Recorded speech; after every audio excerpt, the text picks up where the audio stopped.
Hello, नमस्कार, आदाब, सत श्री अकाल और अस्सलाम वालेकुम। मैं हूं मोहम्मद अहमद काज़मी, लेकर आया हूं आपका पसंदीदा कार्यक्रम नज़र दुनिया पर। अमेरिका की हाउस स्पीकर नैन्सी पेलोसी के ताइवान दौरे के बाद चीन की तरफ से ताइवान के चारों तरफ 6 इलाकों में जारी फौजी एक्सरसाइज की वजह से पूरे इलाके में तनाव की हालत बनी हुई है। अब तक ताइवान बहुत सी मुसाफिर उड़ानें कैंसिल कर चुका है, उसे अपने जहाज़ों के रूट भी बदलने पड़ रहे हैं। चीन और अमेरिका के बीच भी तनाव बढ़ रहा है। चीन ने नैन्सी पेलोसी और उनके फैमिली मेंबर्स पर पाबंदियां लगाने का ऐलान करते हुए अमेरिका से हर किस्म के कोऑपरेशन के बारे में जारी बातचीत को कैंसिल या सस्पेंड कर दिया है। उधर नैन्सी पेलोसी ने जापान की राजधानी टोक्यो में एक बयान में कहा है कि चीन ताइवान को अलग थलग करने की कोशिश न करे। कुछ जानकार लोगों का कहना है कि यूक्रेन जंग में रूस को कमजोर करने की नाकाम कोशिश के बाद अब अमेरिका रूस के सबसे अहम दोस्त चीन को ताइवान के बहाने निशाना बना रहा है। ये भी समझा जा रहा है कि अमेरिका ताइवान मामले पर तनाव बढ़ाकर इस इलाके के मुल्कों को बड़ी मिकदार में हथियार बेचने की तैयारी कर रहा है। आखिर तक जरूर देखें। अगर आपने अभी तक media star world YouTube channel subscribe नहीं किया है तो सब्सक्राइब कर लें और घंटी दबाना ना भूलें। और अगर आप हमें फेसबुक पर देख रहे हैं तो हमारे पेज को लाइक करें ताकि हर नई वीडियो की खबर आपको सही वक्त पर मिल सके। ताइवान मामले पर बढ़ते हुए तनाव के दरमियान चीन के सरकारी अखबार ग्लोबल टाइम्स ने आज बीजिंग में फॉरेन मिनिस्ट्री के हवाले से बताया है कि चीन ने अमेरिकी हाउस स्पीकर नैन्सी पेलोसी और उनके फैमिली मेंबर्स के खिलाफ पाबंदियां लगाने का ऐलान कर दिया है। इसकी वजह बताते हुए कहा गया है कि नैन्सी पेलोसी ने चीन की मुखालिफत की खिलाफ वर्जी करते हुए चीन के ताइवान इलाके का दौरा करने पर जोर दिया। फॉरेन मिनिस्ट्री स्पोक्सपर्सन ने कहा है कि पेलोसी का दौरा चीन के अंदरूनी मामलों में शदीद दखल अंदाजी है, चीन की सॉवरेंटी और इलाकाई इंटीग्रिटी को कमज़ोर करता है, एक चीन पॉलिसी को रौंदता है और ताइवान स्ट्रेट में अमन और स्टेबिलिटी के लिए खतरा है। इसके अलावा चीन ने अमेरिका के साथ ऊंची सतह की फौजी बातचीत कैंसिल कर दी है और दूसरा हर तरह का कोऑपरेशन भी रोक दिया है। एसोसिएटेड प्रेस के रिपोर्ट के मुताबिक चीन का कहना है कि वो इस हफ्ते अमेरिकी हाउस स्पीकर नैन्सी पेलोसी के जरिए ताइवान के दौरे की वजह से मौसम की तब्दीली से लेकर फौजी ताल्लुकात और नशीली सामान की गैर कानूनी स्मगलिंग को रोकने जैसे मामलात समेत बहुत से मामलात पर अमेरिका के साथ बातचीत को कैंसिल या सस्पेंड कर रहा है। रिपोर्ट में कहा गया है कि चीन के जरिए ऐलान किए गए फैसले अमेरिका को नैन्सी पेलोसी के ताइवान के दौरे की इजाजत देने की सजा देने के इरादे से किए गए हैं। चीन का दावा है कि ताइवान उसका हिस्सा है और अगर जरूरी हुआ तो ताकत के जरिए वो उसे अपने साथ मिला लेगा। चीन ताइवान के किनारों से दूर 6 इलाकों में फौजी एक्सरसाइज भी कर रहा है। मीडिया रिपोर्ट्स के मुताबिक नैन्सी पेलोसी के ताइवान दौरे के जवाब में चीन ने लगातार दूसरे दिन आज भी चीनी ताइपाई के आसपास अपनी सबसे बड़ी फौजी एक्सरसाइज जारी रखी है। पीपल्स लिबरेशन आर्मी पीएलए के जरिए कल थर्सडे को शुरू हुई फौजी एक्सरसाइज से पूरे पूर्वी एशिया में तनाव बढ़ गया है। खबर है कि चीन ने अमेरिका, जापान और यूरोपीय यूनियन के जरिए अपने खिलाफ मजम्मत के सख्त बयानों के बावजूद फौजी एक्सरसाइज जारी रखने का फैसला किया है। बीजिंग ने आज जोर देकर कहा है कि फौजी एक्सरसाइज संडे दोपहर तक जारी रहेगी। चीन की सरकारी शिन्हुआ न्यूज एजेंसी ने बताया है कि चीनी फौज ने एक्सरसाइज के दौरान 100 से ज्यादा जंगी जहाजों और 10 से ज्यादा जंगी बेड़ों को शामिल किया है।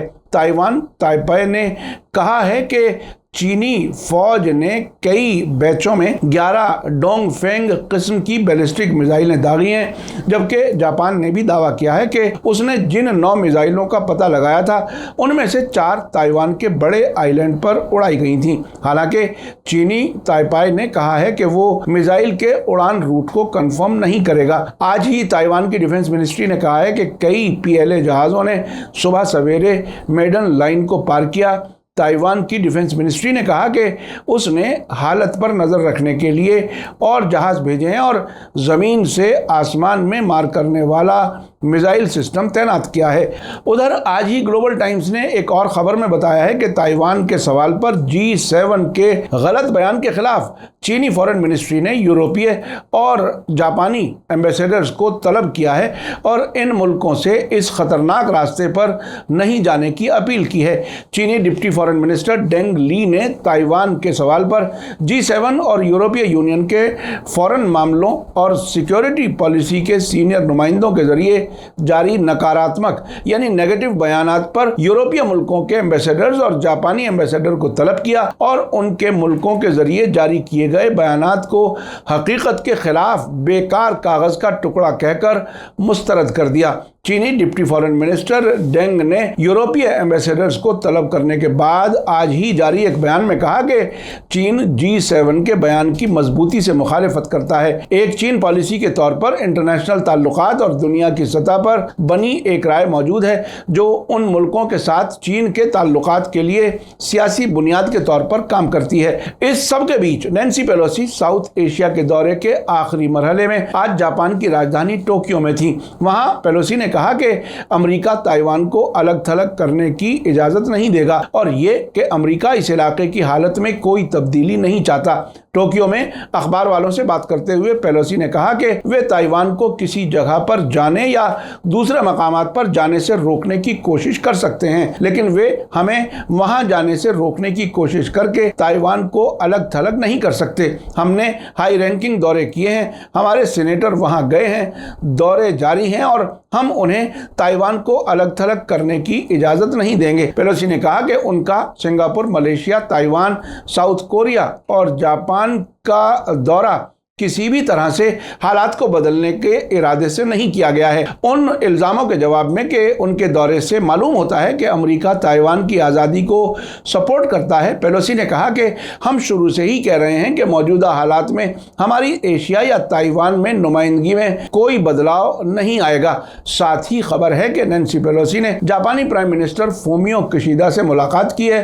टोक्यो से खबर है कि इस मौके पर फूमियो किशिदा ने कहा है कि चीन की कार्रवाइयों का हमारे इलाके और इंटरनेशनल कम्युनिटी के लिए अमन और स्टेबिलिटी पर बुरा असर पड़ रहा है। उन्होंने ताइवान के आसपास फौजी एक्सरसाइज के दौरान चीन के जरिए मिसाइलों के टेस्ट की मजम्मत की। आपने देखा कि किस तरह से अमेरिका की हाउस स्पीकर नैन्सी पेलोसी ने ताइवान का दौरा करके इस पूरे इलाके का माहौल खराब किया है। नैन्सी पेलोसी के दौरे के बारे में सीनियर जर्नलिस्ट सईद नकवी का कहना है कि यूक्रेन जंग में रूस को फंसाने में नाकाम होने के बाद अमेरिका अब ताइवान के बहाने चीन को कमजोर करने की कोशिश कर रहा है।